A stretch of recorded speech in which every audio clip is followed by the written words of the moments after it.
disho vitimira loka kurvanta svena tejasa kimartham dharma palasya kinkaranno nishedhatha. Translation and purport by His Divine Grace A.C. Bhaktivedanta Swami Prabhupada. Translation. The order carriers of Yamaraj said, "Your eyes are just like the petals of lotus flowers, dressed in yellow silken garments, decorated with garlands of lotuses, and wearing very attractive helmets on your heads and earrings on your ears. You all appear fresh and youthful. Your 4 long arms are decorated with bows and quivers of arrows, and with swords, clubs, conch shells, discs, and lotus flowers. Your effulgence has dissipated the darkness of this place with extraordinary illumination. Now, sirs, why are you obstructing us?" Purport by Srila Prabhupada. Before even being introduced to a foreigner, one becomes acquainted with him through his dress, bodily features, and behavior, and can thus understand his position. Therefore, when the Yamadutas saw the Vishnudutas for the first time, they were surprised. They said, "By your bodily features, you appear to be very exalted gentlemen, and you have such celestial power that you have dissipated the darkness of this material world with your own effulgences. Why then should you endeavor to stop us from executing our duty?" It will be explained that the Yamadutas, the order carriers of Yamaraj, mistakenly considered Ajamila sinful. They did not know that although he was sinful throughout his entire life, he was purified by constantly chanting the holy name of Narayana. In other words, unless one is a Vaishnava, one cannot understand the activities of a Vaishnava. The dress and bodily features of the residents of Vaikuntha Loka are properly described in these verses. The residents of Vaikuntha, who are decorated with garlands and yellow silken garments, have 4 arms holding various weapons. Thus they conspicuously resemble Lord Vishnu. They have the same bodily features as Narayana because they have attained the liberation of Sarupya, but they nevertheless act as servants. All the residents of Vaikuntha Loka know perfectly well that their master is Narayana or Krishna, and that they are all his servants. They are all self-realized souls who are Nitya Mukta, everlastingly liberated. Although they could conceivably declare themselves Narayana or Vishnu, they never do so. They always remain Krishna conscious and serve the Lord faithfully. Such is the atmosphere of Vaikuntha Loka. Similarly, one who learns the faithful service of Lord Krishna through the Krishna consciousness movement will always remain in Vaikuntha Loka and have nothing to do with the material world. Thus ends the Bhaktivedanta purport. So the Yamadutas, after being stopped by the Vishnudutas, while they were engaged in trying to take away the soul of Ajamila to Yamaraj, they are now questioning the Vishnudutas. In these verses, a detailed description of the dress, bodily features, and behavior has been given of the Vishnudutas.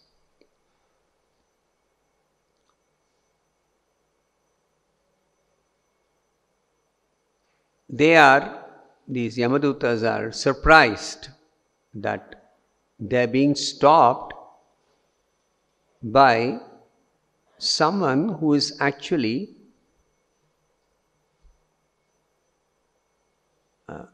appearing like very exalted gentlemen.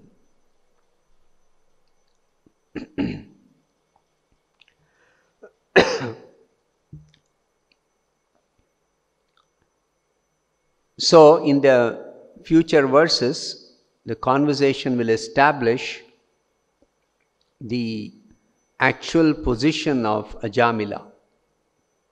That even though he had performed a lot of sinful activities, but still, because of constantly chanting the holy name of Narayana, he had become completely purified.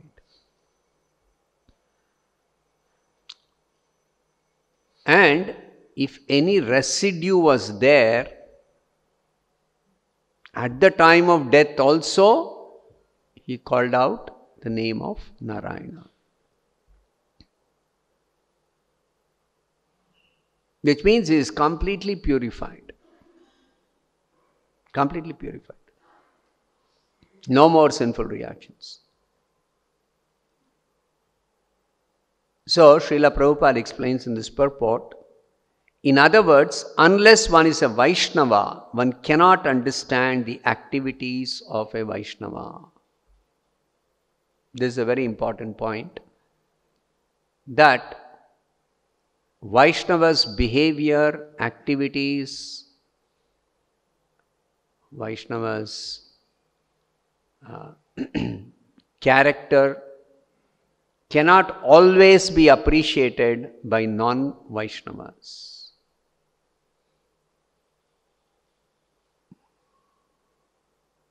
This is true even in the case of somebody executing devotional service itself. Bhakti itself is misunderstood. Even if somebody is not a recognized devotee, still, if one is engaged in devotional service, most non-devotees will not think that a person engaged in devotional service is a transcendentalist.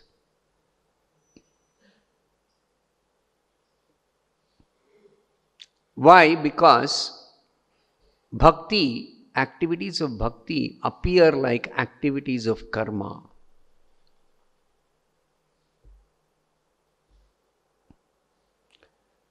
Activities of bhakti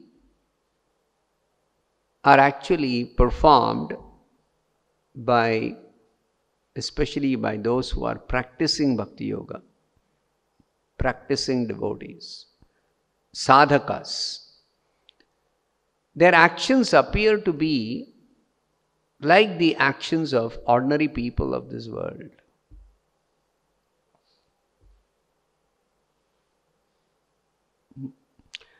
Sometimes, somebody like Arjuna, on the battlefield, his dress will not indicate he is a devotee, because he is come ready for fighting. So how will he be recognized as a devotee? And what about his actions? He is killing just because Bhishma, Drona are on the opposite side. He is ready to kill Bhishma and Drona.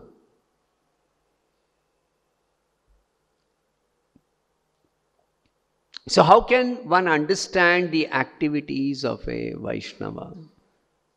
How can one recognize a Vaishnava?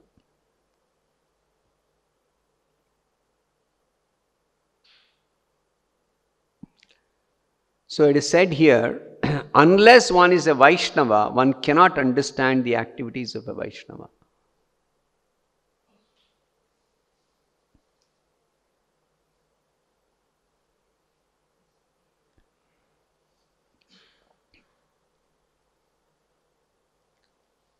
One has to become conversant with what is devotional service.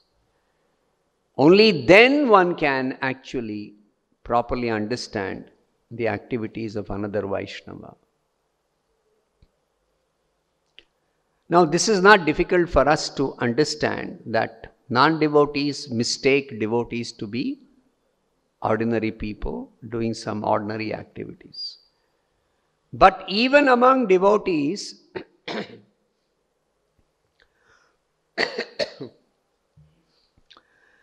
for a neophyte devotee to recognize a Paramahamsa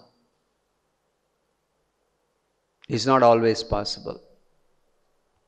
Most of the time, a neophyte mistakes a Paramahamsa to be at best another neophyte devotee. Just like Shukadeva Goswami. He was Paramahamsa. But what about his dress? What about his behavior in public?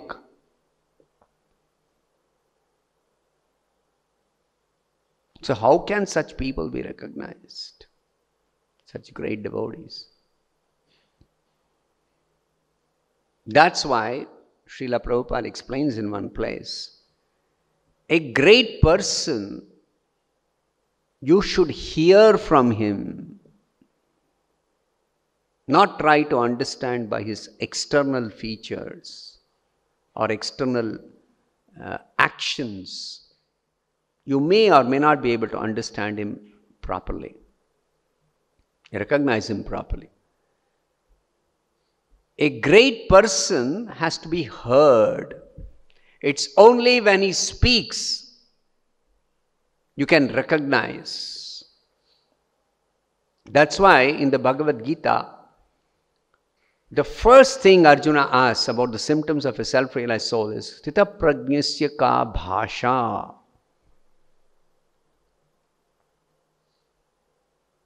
What does he speak about? A self-realized soul, what is the content of his speech? The very first thing about a devotee is a devotee speaks only about Krishna and nothing else.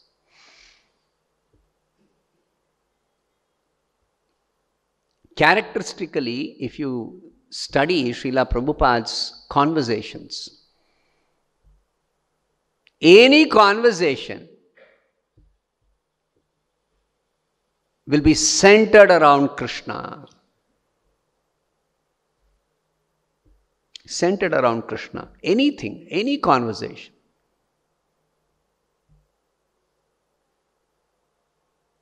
Or things connected with Krishna. Devotional service. So this is the most important characteristic of a Vaishnava. Vaishnava always is absorbed in thoughts of Krishna. And therefore, when he speaks, what comes out is only topics or words concerning Krishna. That's what Srila Prabhupada says. If you carefully study the purport to that verse 2.54, Sita prajnasya ka bhasha samadhistasya keshava stitadi kim prabhasheta kimasita vrajeta kim. Prabhasheta. Kim prabhasheta. How does he speak? And what is his language? Even while inquiring about the characteristics of a self-realized soul, Arjuna is twice mentioning this. Sthita prajnasya ka bhasha, sthitadhi kim prabhasheta. So, Srila Prabhupada in the purport says, most important is how the man in Krishna consciousness speaks. For speech is the most important quality of any man. Speech is the most important quality of any person. Now, there are a class of people, as Chaitanya Mahaprabhu describes, who are expert in giving lip service to the injunctions of the Vedas. If you ask them, what do Vedas say about how to maintain cleanliness or something? If they are very, very learned scholars in the original Vedas, they can cite so many verses, so many passages. But when it comes to following, practicing, they may not be following strictly the Vedic injunctions. So, one thing is that a true devotee always speaks about Krishna. But it is also important to note that devotee not just speaks about Krishna, but his actions are in line with Krishna consciousness. All his actions are in line with Krishna consciousness. So, both are important. It is not just the speech alone that is enough. Not just the speech alone. Even the behavior. Just like Krishna describes, a devotee is always humble. So, Shukadeva Goswami, when he was walking carefree, he never took any offense by some ignorant people teasing him or ridiculing him. He never took any offense.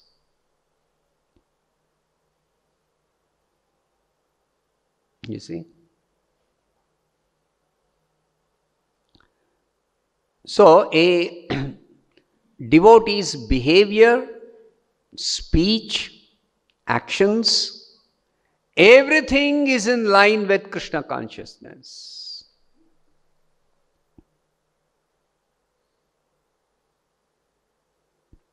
So, what is at the root of such a devotee's actual life or living?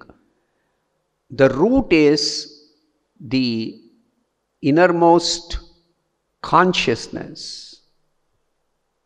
That's why Prabhupada says, just become Krishna conscious. That includes everything. Includes everything. Consciousness includes everything. It is ultimately the consciousness which drives the senses, the mind, the intelligence, everything. It's a consciousness. So, devotees are not so much putting up an external show, we are devotees. Sometimes people ask, why you have to dress like this?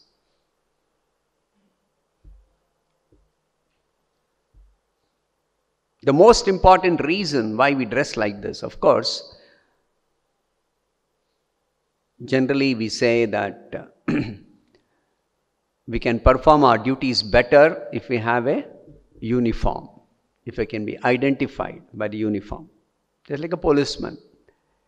If he's in uniform, it's easy for people to recognize that he is a police person. So yes, one of the reasons is it's easier to do our duty as preachers of Krishna consciousness in this dress. But more importantly, it is the underlying consciousness that I am a devotee. So my behavior, my words, my actions, my thoughts, everything should be in line with those of a devotee according to the Shastras. So that is also very important. Just like a sannyasi is supposed to always carry this tridanda. Why should he carry? Of course, by this he is communicating to others that I am a sannyasi.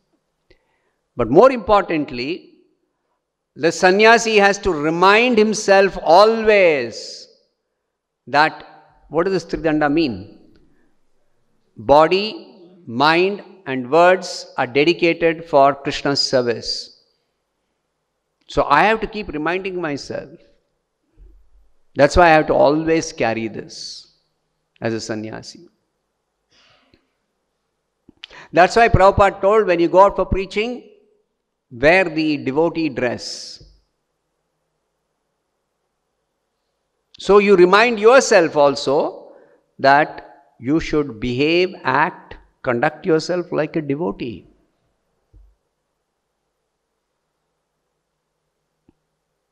Once Srila Prabhupada said, simply by our spotless character, we can preach to the whole world about Krishna consciousness. Simply by exhibiting spotless character. So it's very important that we remind ourselves, because the force of habit sometimes makes us behave according to our old ways. Sometimes a slip may happen. But if we take precautions to remind ourselves always,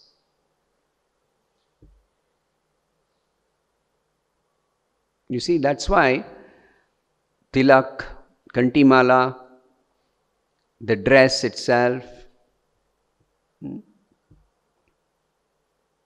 when there is some obstacle for preaching in this dress, we may dress in a suitably different manner. That's okay. But otherwise, we should be dressed like devotees, like Vaishnavas.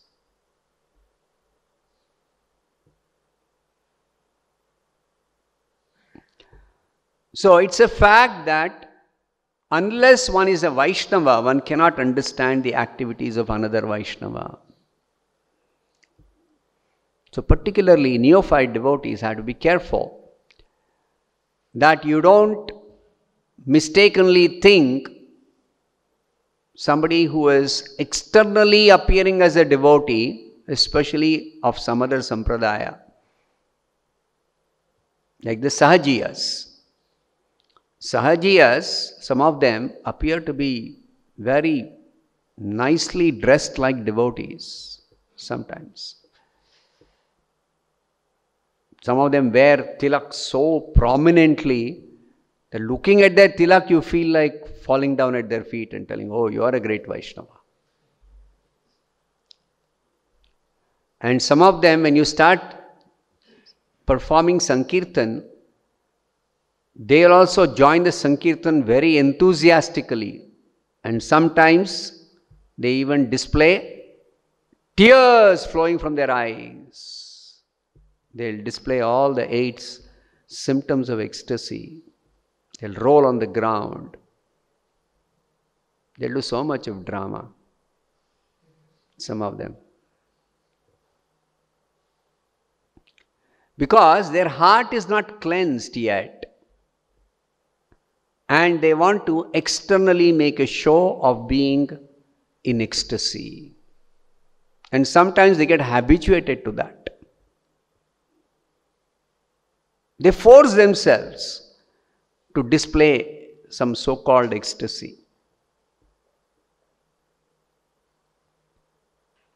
So we have to be careful that such Sahajiyas we don't consider, oh, very great devotee in the stage of bhava.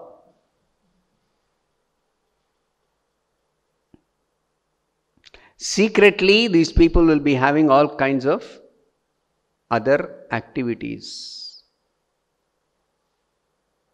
They have a separate private life and a public life. So Srila Prabhupada instructed once that a devotee has no private life, especially a brahmachari or a sannyasi has no private life at all. This is very significant. It's not that privately I can do things which may not be in line with Krishna consciousness. No. Privately or publicly, our behavior should be in line with Krishna consciousness.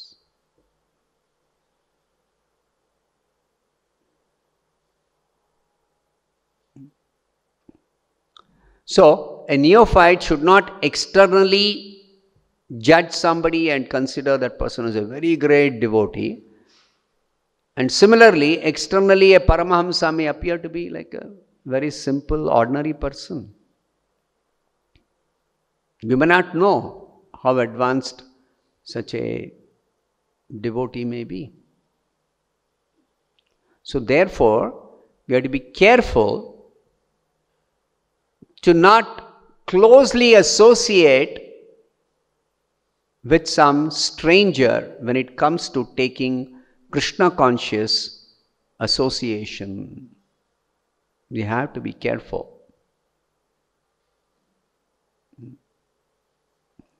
We cannot always make out.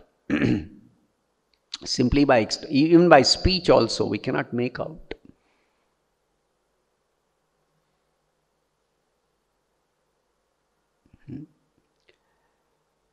Then the next point Prabhupada explains in this purport is, the dress and bodily features of the residents of Vaikuntha Loka are properly described in these verses. The residents of Vaikuntha, who are decorated with garlands and yellow silken garments, have 4 arms holding various weapons. Their bodily features and their dress and their appearance looks like exactly that of Narayana or Vishnu. So they resemble Vishnu. They are also 4-handed. Those 4 hands are holding 4 symbols. Chanka, Chakra, Gada, Padma. They are also having yellow silken garments. They have garlands of lotuses. They wear very attractive helmets like crowns. They have nice earrings. And they have got a bodily effulgence which dissipates the darkness of this material world.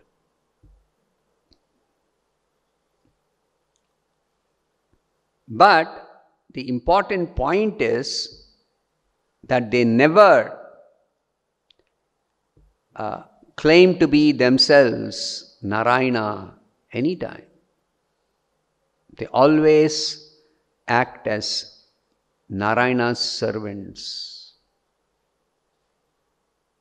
Always act as Narayana's servants.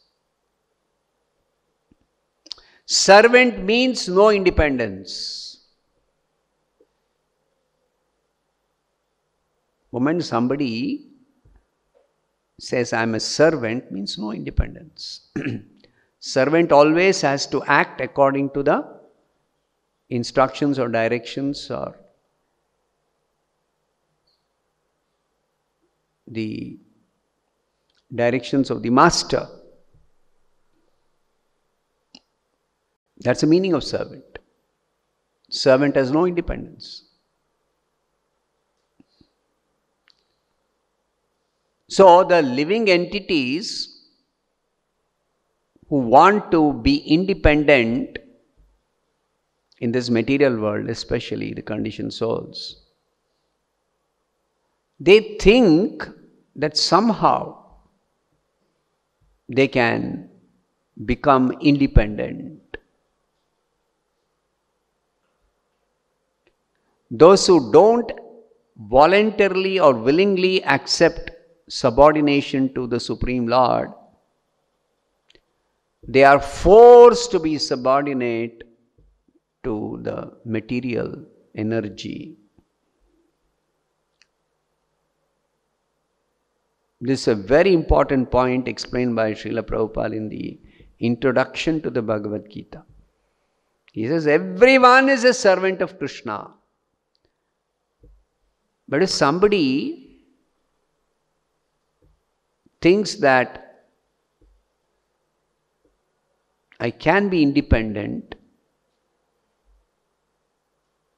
then they are forced to be servant of Maya. So there are only two states of existence for any living entity. Either we have to act as servant of Krishna or act as servant of Maya. There is no third state of existence.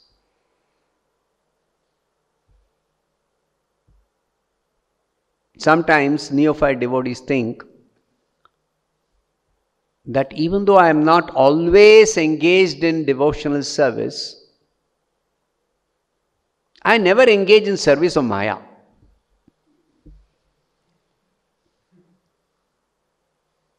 Actually, when we are not engaged in service of Krishna, that means we are engaged in service of Maya.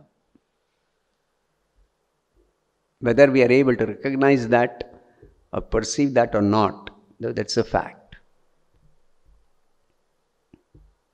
Therefore, in the Bhagavad Gita, Krishna tells one very important thing. Nobody can be inactive even for a moment. Nahi kaschit kshanamapi jatu tishtati akarmakrat. So somebody may think this applies to conditioned souls, that they cannot be inactive even for a moment. They're always engaged in material activities, either through the body or through words or through the mind. But Srila Prabhupada says in the purport, it is not just a question of conditioned life. Even liberated souls, they also, if they are not engaged in service of Krishna, they are engaged in service of Maya. So, the so-called liberated Mayavadis, what is their position? They don't want to serve Krishna. They think devotional service is something material activity. So in their endeavor for becoming liberated from material bondage, they give up even activities which are aimed at serving Krishna. Like they worship Panchopasana. They have a system called Panchopasana. They worship one of 5 deities. Of course, they don't think it is deity. They think it is idol. But anyway, they worship Vishnu, or they worship Shiva, or they worship Durga, or they worship Surya or Ganesha. One of these 5 deities they worship. But their goal is ultimately to rise above such worship and become one with the absolute truth. Become God. So they say that worship is good only till the point you realize you are God. Once you realize you are God, there is no duality, no separation. So such people who think that they have become liberated, vimukta maninaha, this is the word used in the 10th canto to describe such people. Vimukta maninaha. If they are not surrendered to Krishna, if they are not engaged in, if they are not engaged in devotional service to Krishna, they are simply engaged in service of Maya. That's all. They are still under the clutches of the illusory energy. Though they think I am liberated, they are actually not liberated. So who is liberated actually? Only one who is engaged in devotional service.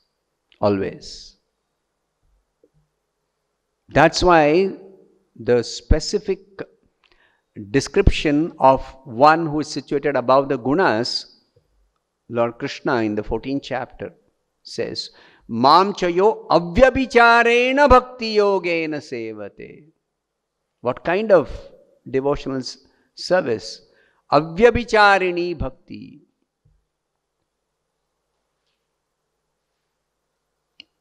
What is the translation? Unfailing in all circumstances.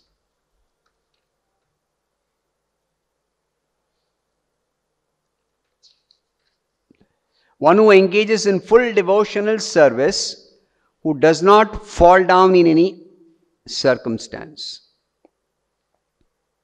Avyabhicharena, in the word for meaning Prabhupada says, without fail, never fails to render service to Krishna under any circumstances. At once transcends the modes of material nature and thus comes to the level of Brahman.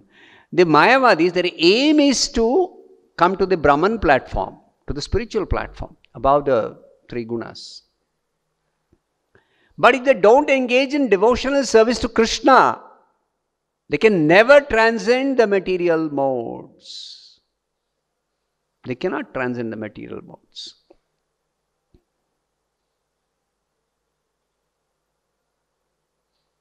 That's why some of them, they confuse Sattva Guna, being situated in Sattva Guna, with liberation.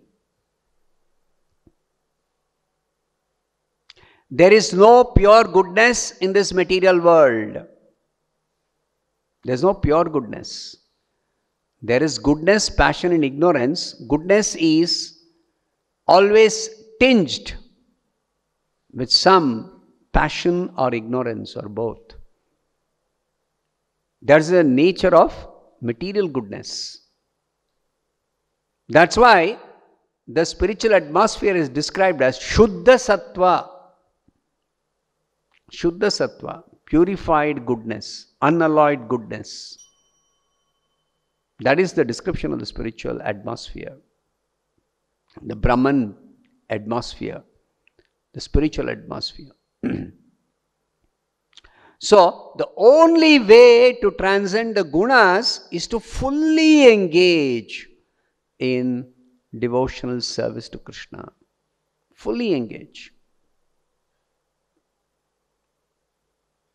That's why Prabhupada says, unfailing in all circumstances. So that's why for us as practicing devotees, it is very important that all the time we are engaged in some type of service to Krishna. There cannot be any idle moment. Sometimes devotees think, oh, I am very tired, let me relax. So Prabhupada says, what is relaxation for a devotee if he is tired? Instead of doing one type of service, you do another type of service. So change.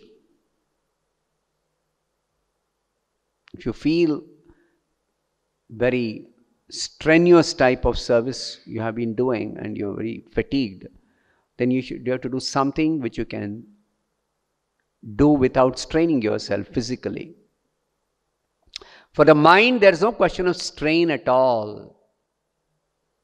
Mind is 24 hours active. Even when you're sleeping, your mind is active. So for the mind, there is no question of strain. It's only the physical body. Physical body requires rest, but not the mind. Therefore, Krishna says in the 7th chapter, the beginning of pure devotional service description, he says, Mayasakta manah partha yogam yunjan madashrayaha. With your mind attached to me. It's the mind which has to be particularly always engaged in Krishna. That's why even the most confidential, topmost instruction, what does Krishna say? Manmana, think of me always. Krishna says manmana. Prabhupada's translation is always think of me. So constantly engaging the mind in Krishna consciousness, in Krishna service. That is a real challenge for the devotees. Generally we think engagement means physical engagement.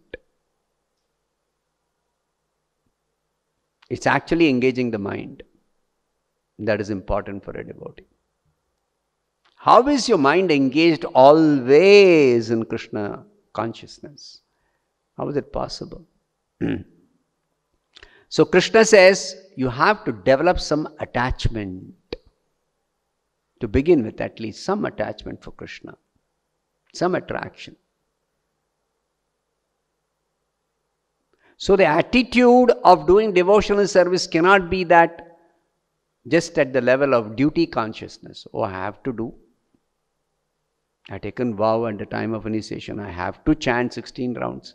That attitude is not going to help to always absorb the mind or engage the mind in Krishna consciousness. I have to do means there will be some botheration in doing such duty. So then one will be looking for a break. As soon as 16 rounds is over, keep the mala bag aside. Never again touch till the next day. गलती से भी हाथ नहीं लगाएंगे.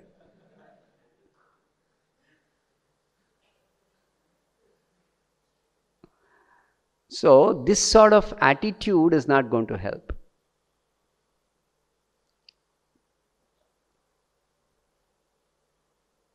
So there has to be some positive attraction, attachment to Krishna or Krishna conscious activities. That's why it is so important to hear factual glories of the Supreme Lord. To hear the factual glories of the spiritual master. It's very important. It does influence our consciousness to become attracted, to become attached, to have great regard, great amount of respect and reverence is required. Then we are not carried away by somebody else who is a non-devotee or who is posing as a devotee. No. We'll be protected.